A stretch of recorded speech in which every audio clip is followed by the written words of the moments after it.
Um, Thank you for inviting me to this conference this morning. I brought the English weather. I've never quite seen rain like I did this morning, but it didn't take me 3 hours to get here. I'm going to share with you my story about leading change from a colleague perspective in a retail business all around service. Subject really close to my heart, and I'm going to talk about one of the biggest retail transformation turnarounds probably that will go down in history, and that's around Tesco. Anybody heard of Tesco in the room? Yeah, a few. Okay, so I've got 20 minutes, I think. I don't want to have one of those red signs. So a bit about me. I'm a retailer through and through. You know Tesco, massive business, 70 million shopping trips a week, nearly 500,000 people, colleagues employed around the world, and 7,000 stores and 50 billion sales. So I've spent most of my career in retail. Day one was jamming donuts in a bakery. Anybody done that? Best job in the world. Jamming donuts is brilliant.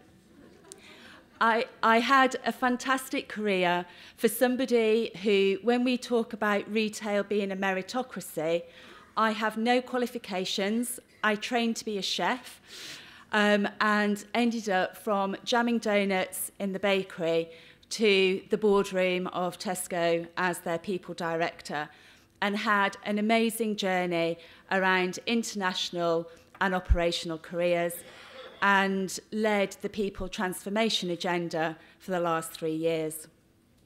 Having left Tesco last year, moving on, I am now part of the gig economy.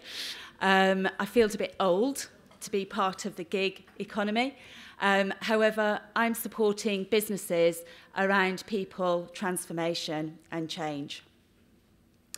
You've heard this morning about the world is changing. There's lots of themes around the new norm. Has anybody heard of VUCA? Yeah? So VUCA is a way that some people describe the world of today. It's volatile, it's uncertain, it's complex, and it's ambiguous. I just think that's really depressing. I don't like that. So I've changed it into a lighter side of VUCA, which as leaders is all about vision, understanding, clarity, and being agile. I think as leaders, we need to embrace this, as this is the new norm. We can't fight it. It's not going to go away. This is the world of today. And as leaders and as businesses, there's two responses to change. You either change and get ahead of it, or you don't and you fail and you have to catch up. I don't think anybody in this room wants to be the one catching up. One of the well-known sayings that Vika talked about a minute ago was around culture, and about how culture eats strategy for breakfast. I've got a different saying. Culture eats strategy for breakfast, for lunch, for dinner, and probably the snacks in between as well. Hence why I'm going to talk today a lot about culture. For me, culture starts from the inside. Great brands are built from the inside out. And as Vika said, their actions align with their visions and values. So how do we actually, if you look at all the great brands around the world, they're built from the inside out, and that is what their brand DNA is. So if we start inside, for me, it starts with colleagues. And purposefully, I talk about colleagues, not employees. Employees makes me just feel like I'm a number. In work, you all have an employee number. I was 002935, I think. Colleague makes me feel everyone's a colleague, whether it's the CEO, the person who delivers your groceries, the person who works on the till. So throughout this presentation, you'll hear me talk about colleagues. So if we think about what colleague engagement is, for me, it's where everyone can be really important to be themselves.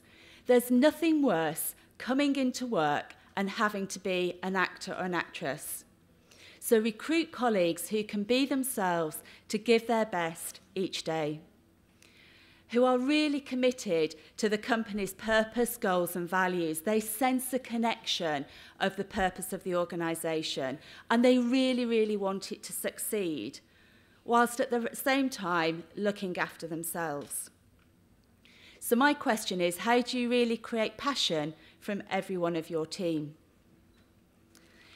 So 3 questions. If your business was a boat, how many people are rowing? How many people are doing nothing?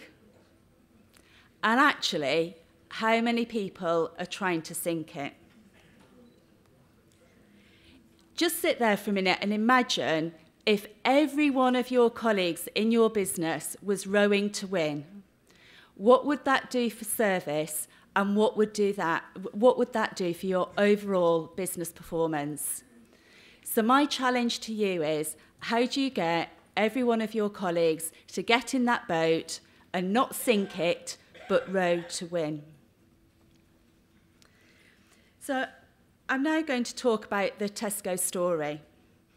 So Tesco was one of those great brands that I spoke about. And retailing is tough. I should have said earlier that when I joined retailing, it's not, as a child, it's not a great place to be. It's like if you've no qualifications. And my earliest memory of being a child, when I was in the north of England, we'd no money, and we were shopping at Tesco, and I was playing up. I was being a really naughty child, and my mum literally was holding my hand going, "Judith, if you don't behave yourself and stop being naughty, you'll end up working at Tesco." That is my first memory. And you know what? I didn't do bad. So thanks, Mum. So Tesco went through years of growth. It was the leading loyalty scheme. It was known for price. It was the strongest multi-channel offer in the UK. It had it was the place where you went to learn leadership, a huge exporter of talent, and it just had years and years and years of continued success and growth. And that wasn't bad from Jack Cohen, who started out at a market stall in the East End of London. Never did he think it would end up to be the business that it did. So what happened? What went wrong? So things happened that Tesco and I never dreamt would happen. It went from a strong performing, values-led business to one which was in significant crisis and suffered low performance on every metric possible. Over the short space of time, 6 consecutive profit warnings and losing market share. Customer brand engagement at an all-time low, and a really struggling leadership model. Leadership that went back to command and control, when actually what it needed was empowerment and freedom around service. It was the complete opposite for what was needed. So business growth, absolutely huge, number 1, couldn't do any wrong. And, you know, how many of us have had a bad Christmas? We've had a poor promotion change, or a range that didn't work, or a new service that didn't quite make it.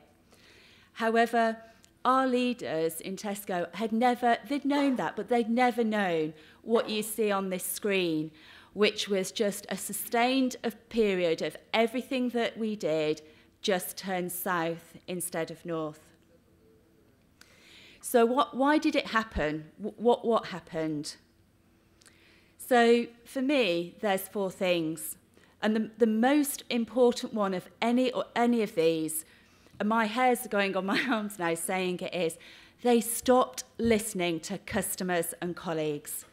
Something was at the heart of Tesco for years and years they stopped doing. And that was their Achilles heel. The purpose became unclear and confusing.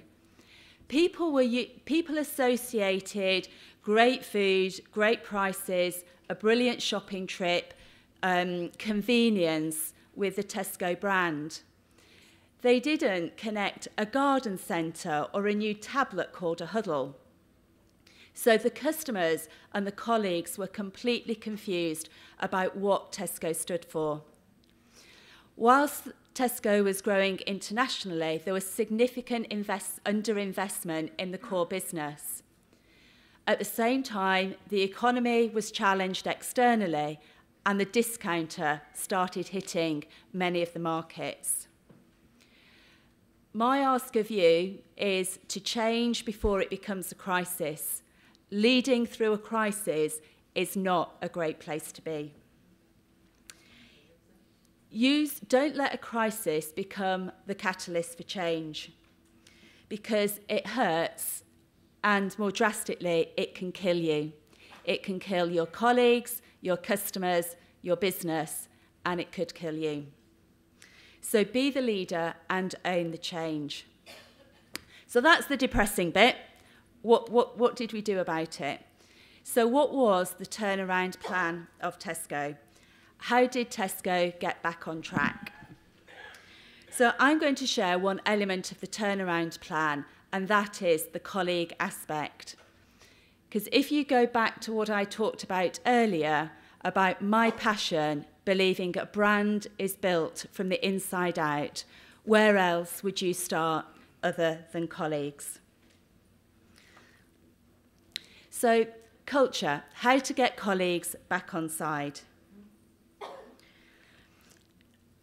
So, I don't like people who have a programme of culture, I think actually have the wrong approach. So for me, culture is an output of all the actions and activities that you have with your business and your colleagues, and that is the output. So in terms of turning the culture around at Tesco, I put together a framework of 4 components. Purpose, colleague voice, which I think was very similar to what you've heard earlier, organisational integrity and leadership. And those 4 elements allowed every one of the colleagues to become brand ambassadors. For me, there's a real connection between colleagues and customers, because in Tesco, 500,000 colleagues should be customers, but they weren't. So this framework works for customers too. So this was used to build the brand loyalty for the customer plan as well. So for customers, briefly, customers, what is it you stand for? How do you differentiate yourself against the competition? As a customer, do you listen to me? Am I involved in the solutions? Integrity, do you say what you're going to do? Zvika's actions matching words. Are the basics in place for the shopping trip? Are the aisles clear? Do I have to queue? Can I get my meal when I come in at 5 o'clock on a Friday evening? From leadership, do I trust the leaders of the business? How do I feel when I interact with the brand? So that was the component for the customer framework, and I'm now just going to take you through the journey for colleagues. So, where did it all start? For me, it all started around redefining the purpose. What did Tesco stand for? So, through the growth phase, customers had become confused. When I went to a customer panel and said, what does Sainsbury's stand for? Another retailer in the UK, they said quality. When I said Asda or Walmart, they said price. When we said Tesco, not too sure. Customers were confused about what we stood for. So we literally redefined the purpose simply about serving Britain's shoppers a little better every day. As a business, we were in about 40 markets. The key is how are you a global business but remain local? So in Thailand, it was serving Thailand's shoppers a little better every day. In Korea, it was serving Korean shoppers a little better every day. And we redefined the values. And the essence of both of those redefinitions was about moving from running stores to serving people, and something that you've heard this morning, which is about putting colleagues and customers back at the heart of what we do. In order to get this into, so how do you get this into a business of half a million people? Is that my cue? Don't tell me I've gone 20 minutes yet. So how do you get it? In every market, all the leaders sat down with their teams and said, what does this mean for us? What's the Tesco global DNA? But what does this mean for customers and colleagues in Thailand, in the US, in Korea, in Thailand, in Poland, to really understand what the purpose was for their customers and their colleagues and what their role was in playing it. And the reason for me why purpose is so important, you've heard this morning around the workforce is changing. If you think about the millennials making up most of the workforce in the future, millennials join business for purpose more than anything else. So secondly, moving on to the framework, was the voice of the colleague and the voice of the customer. So if we put people back at the heart of what we do, we have to reconnect with them and understand what matters to them. We'd stop listening to colleagues. One of the first things I did was either the bravest or the most stupidest thing I've done is to ask colleagues what got in the way of delivering for customers. We asked 330,000 people and we got over 48,000 responses. And they were just wanted to be connected into what matters and how do we make this business better. From a customer perspective, we had lots of activities that reconnected the business with the customer to understand what was important to them. Overall, I'm listened to, I make a difference. The third one was around organisational integrity, so alignment. So how do you do what you say you're going to do? How do you have brilliant basics and brilliant communication? The main takeout for me for this was the colleague experience. If you think of a colleague life cycle from hire to fire, if service, customers, leadership, values, purpose, or the essence of your business, how do you put those from before you even advertise a role, how you recruit, how you onboard, how you train, how you reward, and how you performance manage? Otherwise, people get confused. If you're talking about customers and service every day, and then you sit down with your boss for your review, and they only talk about waste and payroll and shrinkage, you get confused. And we all know that actually what we measure, we measure what really matters. The fourth one is around leadership. One of the things we did was completely refresh the leadership skills, which is absolutely key. We had the very traditional 17 success factors of being a great leader in Tesco. Actually, they are not future fit. The 5 leadership skills that we brought into the business are around collaboration, empathy, responsiveness, resilience, and innovation. We measured managers and leaders on the how. So in order to be successful, you were measured on both what you did and how you did it. So Am I allowed two? I'm in Israel. I'm allowed 2 minutes. I don't want to. I think you've got a better chance of getting me off the stage than the Deputy General of the Police. I wasn't going to ask him. So what gets in the way? This journey is not easy, but these are some of the things that get in the way. One of the things is look in the mirror. Are you stopping yourself from changing? Are you stopping others from changing?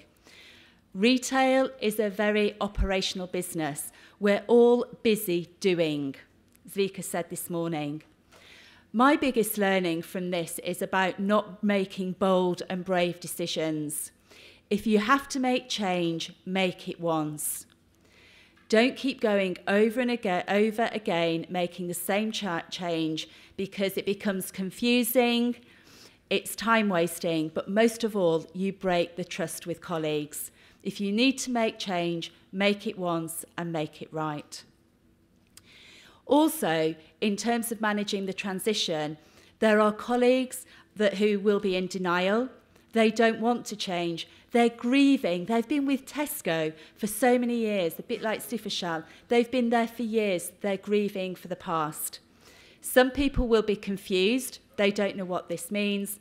And some people will be happy. You have to accept that you have people in each of those camps. My learnings from doing this for the last 5 or 6 years, the two that I'd pick out was around providing clarity rather than certainty. If you go back to VUCA, nothing in this world is certain. Our role as leaders is to provide clarity. The next one I'd say is around encouraging networks rather than hierarchies. Tesco, like Stifashal, was a very hierarchical organisation. The best answers, don't lie with the leaders. The best answers for solving problems lie close to the front end. So when you're trying to solve a problem, don't get all your leaders in the room. Don't do it functionally. Just go out and find the best people to solve those problems. So remove hierarchy and encourage networks. So I am my 2 summary slides. So your role as leaders. You need to lead the change. I needed to lead the change. You can't change what's going on around you until you look in the mirror and say, do I need to change? Don't wait for the change, get future fit and focus your work around culture, building capability and change management. Get fit now and don't let somebody do it to you. I'll go through these very quickly around thoughts for success. Hold people accountable, start from the top. If you've not got buy-in from the top, it doesn't work. When you hit a rock, don't get sidelined, don't stop, don't start again. Just decide if you've got to amend the plan. The big one for me is get the basics in place. If you don't serve your colleagues, they can't serve your customers. They deserve every ounce of your attention. It's got to be business focused, so this isn't a HR initiative. The amount of time people say, it's your job, Judith. It's not. It's a business programme. It's all around turning around the business.